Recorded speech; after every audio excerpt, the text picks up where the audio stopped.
Bismillahirrahmanirrahim. Assalamu alaikum students. Welcome back to my channel and welcome back with another video. Students, today I'm going to discuss about exercise 1.2 of chapter number 1, which is quadratic equation. Okay. First of all इससे पहले हम लोगों ने 1.2 में discuss किए थे different cases, ठीक है। अब उन केसेस में आपके पास जो है वो केस नंबर 1 जो था वो जब आपको बाय क्वाड्रेटिक फॉर्म में कोई भी इक्वेशन गिवन होगी तो आप लोग उसको अप्लाई करोगे। देन उसके बाद हम लोगों ने केस 2 डिस्कस किया था कि आपको अगर एक नंबर दिया जाता है एंड उसका रेसिप्रोकल आपको गिवन है तो आप जो है वो उस केस को किस तरह से अप्लाई करोगे। उसके बाद हम लोगों ने केस नंबर 3 डिस्कस किया कि आपके पास अगर एक नंबर आपको गिवन है और दूसरा नंबर उसका स्क्वायर है तो आपने उसको किस तरह से कैलकुलेट करना है। In this video I am going to discuss about how we can solve the exponential cases, ठीक है। आपके पास अब कुछ पावर्स, कुछ इक्वेशंस आपको in the form of exponents given होंगी और आप उनको किस तरह से यूज़ करोगे आज हम लोग वो डिस्कस करते हैं। सो आपको क्वेश्चन यहाँ पे गिवन है, हम अभी वो देखते हैं। स्टूडेंट्स, आपको सामने बोर्ड पे एक क्वेश्चन नज़र आ रहा है, ठीक है। आपके पास ये वाला जो क्वेश्चन आपको गिवन है, बेसिकली इस क्वेश्चन में आप लोगों ने देखा कि 3 की पावर में आपके पास जो है वो नंबर आ गया, ठीक है। अब देखें 3 के जो एक्सपोनेंट आपको गिवन है 3 की power 2x minus 10 into 3 power x plus 9 is equals to 0।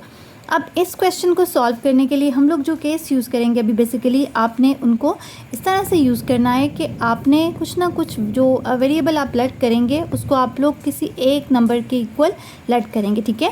वो नंबर आपके पास यही, और ऑब्वियसली यही होगा क्योंकि 3 की पावर x में ही आपके पास जो है वो एक्सपोनेंशियल फॉर्म गिवन है। सो सबसे पहले हमारा जो काम है इस क्वेश्चन को सॉल्व करने के लिए, फर्स्ट ऑफ ऑल आप लोगों ने अपना गिवन डेटा लिखा। गिवन में आपके पास आ गया जी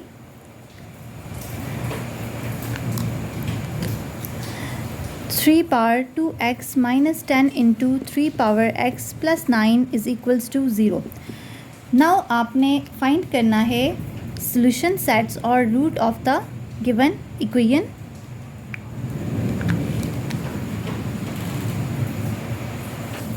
सॉल्यूशन सेट आपने कैलकुलेट करना है। Now move towards solution. अब इस केस को जब आप लोग अप्लाई करेंगे, ठीक है, बेसिकली ये आपके पास केस इस तरह का है कि आप लोगों ने कोई ना कोई टर्म जो है वो, सपोज़ हम करते हैं फर्स्ट ऑफ ऑल अपनी इस वाली जो आपके पास इक्वेशन है ना उसको हम लोग पहले थोड़ा रीअरेंज करते हैं।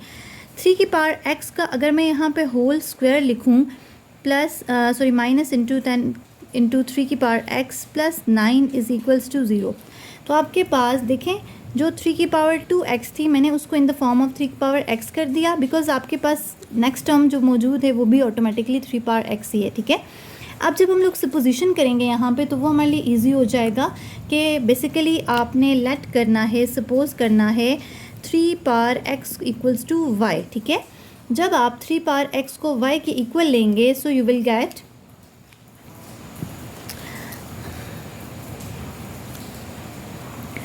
y square minus 10y plus 9 is equals to 0, ठीक है। फाइनली आप लोगों के पास आ जाएगा 3 पावर x की जगह पे आपने रिप्लेस किया y, so y square minus 10y plus 9 is equals to 0। अब नेक्स्ट स्टेप आपके पास ये आ जाएगा कि in the form of y आपके पास ये इक्वेशन जो है वो क्वाड्रेटिक इक्वेशन बन गई। अब आप लोगों ने यहाँ पे यूज़ करना है फैक्टराइजेशन और एनी मेथड आप लोगों को जो भी यहाँ पे इजी लगे। सो हम लोग यहाँ पे ऐसे फैक्टर्स देखेंगे जिनको मल्टीप्लाई करने से 9y स्क्वायर आए और ऐड करने से, सब्ट्रैक्ट करने से आपके पास 10y आए।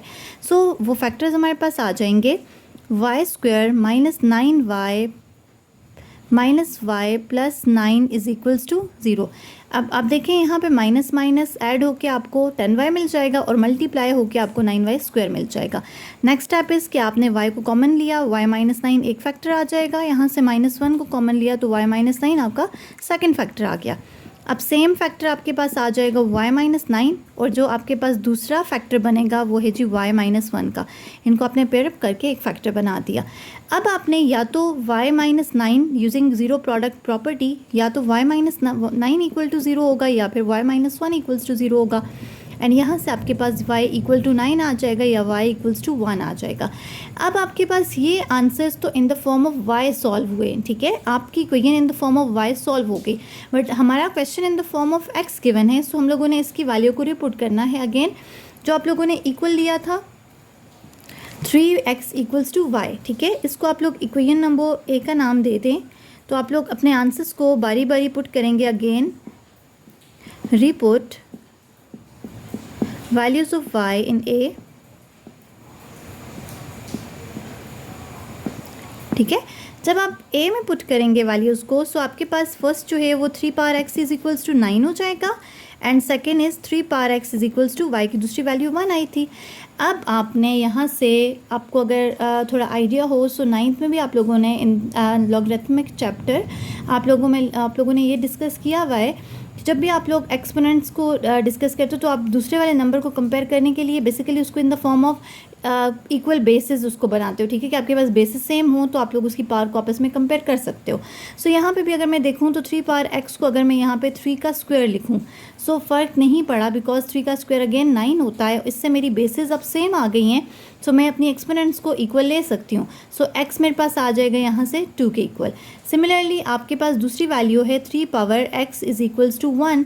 तो जब आप 1 को देखोगे तो आपने सपोज करना है अगर कोई भी नंबर हो और उसकी पावर 0 ली जाए तो वो क्या हो जाता है, 1 के इक्वल आ जाएगा, ठीक है। सो मेरी यहाँ पे भी बेसिस क्या आ गई जी, सेम आ गई। सो यहाँ से अगर मैं कंपेयर करूँ तो मेरी दूसरी वैल्यू x क्या आ जाएगी, 0, ठीक है। सो मुझे जो यहाँ पे पॉसिबल सोल्यूशन सेट्स मिल गए वो आपके पास आ जाएंगे। So possible solution sets are 2, 0, ठीक है। सो ये आपके पास आपके पॉसिबल सोल्यूशन सेट्स आ गए इस वाली एक्सपोनेंशियल इक्वेशन के, कि आप लोगों ने किस तरह से एक एक्सपोनेंशियल इक्वेशन को रिपुट किया अगेन, और आपके पास जो है वो उसकी क्वाड्रेटिक इक्वेशन सॉल्व होगी और आपको आपका रिक्वायर्ड रूट या आपको रिक्वायर्ड सोल्यूशन सेट आपका मिल गया। सो कि आपको ये क्वेश्चन अच्छे से क्लियर होगा। अगर आपको इस क्वेश्चन में कोई भी इशू है, किसी किस्म का आपको किसी भी जो है वो स्टेप में आपको इशू लग रहा है, तो आप लोग कमेंट सेक्शन में लाजमी कमेंट करके मुझसे अपने इस चीज़ को रिजॉल्व करवा सकते हैं। सो इस क्वेश्चन को आप लोग ट्राई करें। सो मिलते हैं इंशाल्लाह नेक्स्ट क्वेश्चन के साथ। तब तक के लिए अल्लाह हाफिज़।